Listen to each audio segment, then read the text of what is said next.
Congress party ने सदा बाबा साहब का अपमान किया है।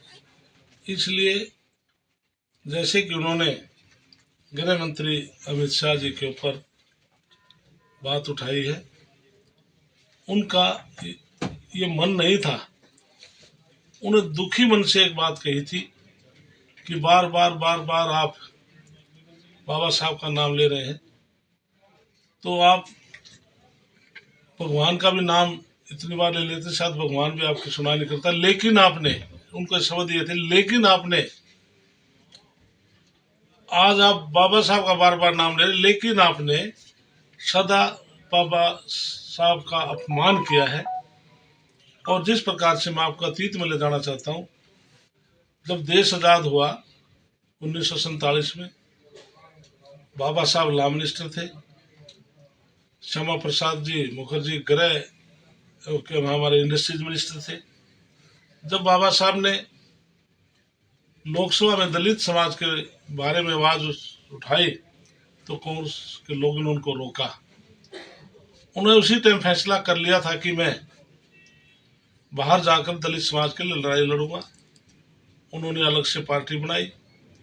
1952 और 1954 में उन्होंने लोकसभा का चुनाव लड़ा और खुद पंडित जवाहरलाल नेहरू भी चुनाव प्रचार में आकर उनको हराने का काम किया। उसके बाद जिस प्रकार से पूरे अपने जीवन काल तक वो संघर्ष में रहे, 26 अलीपुर रोड पर उनका निधन होता है दिल्ली के अंदर। इंदिरा गांधी प्रधानमंत्री थी, उनका दिल्ली में संस्कार भी नहीं होने दिया, बॉम्बे जाकर चैत्य भूमि पर उनका संस्कार हुआ। इसी प्रकार से नरेंद्र मोदी जी ने लोकसभा में एक चिट्ठी पढ़ी थी, मैं राज्यसभा में उस टाइम मेंबर था और मैं हाजिर था, कि शायद ये 1960 या 62 की एक चिट्ठी थी। उसमें पंडित जवाहरलाल नेहरू ने लिखा था कि देश आजाद हो चुका है, अब दलित और बैकवर्ड क्लास के लोगों को जो आरक्षण दिया गया था क्यों न उसको समाप्त कर दिया जाए, अब आवश्यकता नहीं है।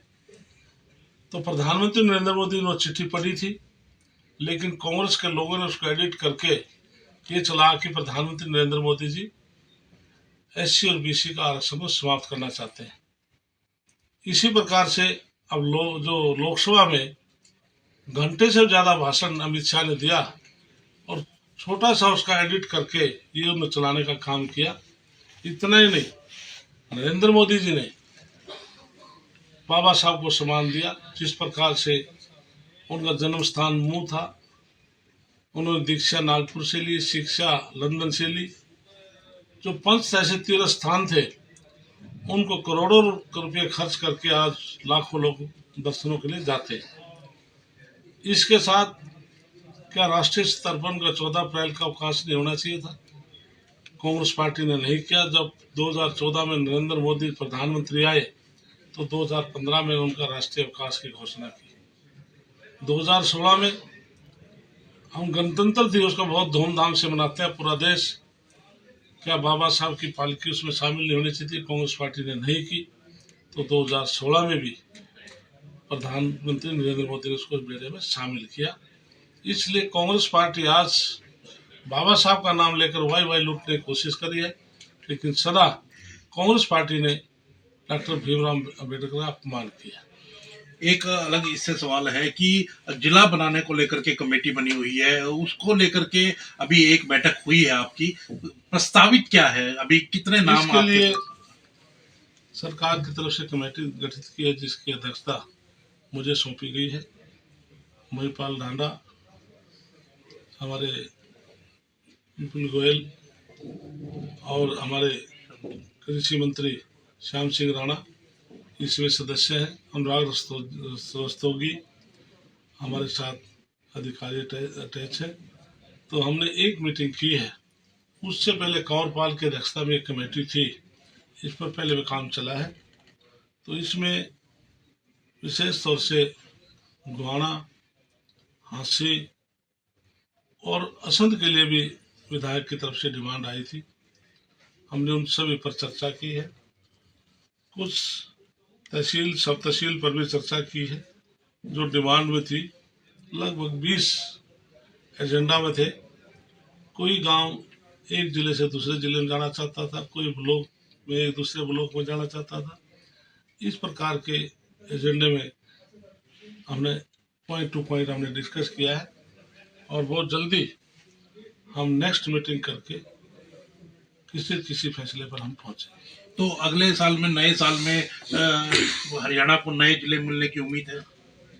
हम हो सकता है हम दिसंबर में शायद नेक्स्ट मीटिंग हम करके कोई निर्णय लें। कितने जिले बन सकते हैं और आपके अनुमान है, जितने प्रस्ताव आए हैं आपके साथ? इसके लिए प्रस्ताव तो केवल 3 आए हैं। जो प्रस्तावित है तो उन्हीं पर चर्चा होगी ना। जी जी। बगैर कोई प्रस्तावित जो जनता की कोई डिमांड ही नहीं है तो उसको हम कैसे प्रस्ताव उसको विचार करें? डबवाली और मानेसर का भी कोई प्रस्ताव आया है आपके? उसके लिए कोई हमारे पास कोई प्रस्ताव जिले का नहीं आया, क्योंकि डबवाली को लेकिन मेरे पास विधायक का फोन तो आया था आदित्य का कि हम प्रेजेंटेशन देंगे, लेकिन उनकी प्रेजेंटेशन भी नहीं आई। जो विधायकों ने प्रेजेंटेशन दी है हमने उनके स्वीकार किया है और हमने एजेंडे में डाला है। तो ये जो जिले मंत्री जी बनाए जा सकते हैं, उपमंडल बनाए जा सकते हैं, ये नगर निकाय चुनाव से पहले ही हो सकती है घोषणा इनकी? हो सकता है, लेकिन वो तो फाइनल डिसीजन लेने के बाद, जब तक कमेटी अपने फाइनल डिसीजन पर नहीं पहुंचेंगे उससे पहले कहना पहले उचित नहीं है। सर, अभी कल कांग्रेस ने एक प्रेस कॉन्फ्रेंस करी और कहा कि ईवीएम दोषी है हमारे चुनाव में जो खराब रिजल्ट, क्योंकि उनकी फैक्ट फाइंडिंग जो कमेटी थी उसने एक प्रेस कॉन्फ्रेंस करके, आपको क्या लगता है कि ईवीएम दोषी है या उनके नेता दोषी हैं जिन्होंने कुछ किया ही नहीं प्रचार में, या क्या कर रहे हैं, क्या समझते हैं आप? इसके लिए कांग्रेस पार्टी अभी सदमे से बाहर नहीं आई। ईवीएम का वो कसूर निकालते हैं। मैं उन साथियों से पूछना चाहता हूँ कि जो 37 सीट आई हैं तो वहाँ पर ईवीएम क्या कांग्रेस का अलग था, भारतीय जनता पार्टी के अलग थे? इसलिए केवल ये बहाना ढूंढ रहे हैं कि ईवीएम की वजह से आज भाजपा की सरकार आई है, कि जनता के आशीर्वाद से, जनता के समर्थन से तीसरी बार सरकार बनी है। और इन एडवांस में मैं नहीं बोल रहा, हरियाणा प्रदेश की जनता ने बोलना शुरू कर दिया। जो जनता बोलती है भगवान की आवाज होती है कि अगले 2 योजना और 25 साल लगातार हरियाणा प्रदेश में भारतीय जनता पार्टी सरकार चलाएगी। वो कह रहे हैं कि जो चुनाव आयोग आंकड़े देता था वो आंकड़े जो बाद में अपडेट किए उन्होंने वोट का मार्जिन बढ़ाया और इसी कारण जीत गए। वो कहते हैं कि अधिकारी मिले हुए तो इन्होंने जानबूझ करके लेट आंकड़े बताए और उससे वोटों में फर्क आया। ऐसे आरोपों को आप किस नजरिए से देखते हैं? इसलिए अधिकारी मिले नहीं थे। अधिकारियों का जो जिस प्रकार से हमारे ईवीएम खुलने से पहले जब जलेबी के लिए इनकी फैक्ट्री चल 8-8:15 बजे शुरू हो गई थी, 10:15 बजे तक चली, तो कर्मचारियों के जो मत आए थे उन्हीं के हिसाब से तो इनकी जब जलेबियां बननी शुरू हुई थी तो कर्मचारी तो हमारे इनके पक्ष में वोट आया था। और अब कहते हैं कि कर्मचारी मिले हुए थे।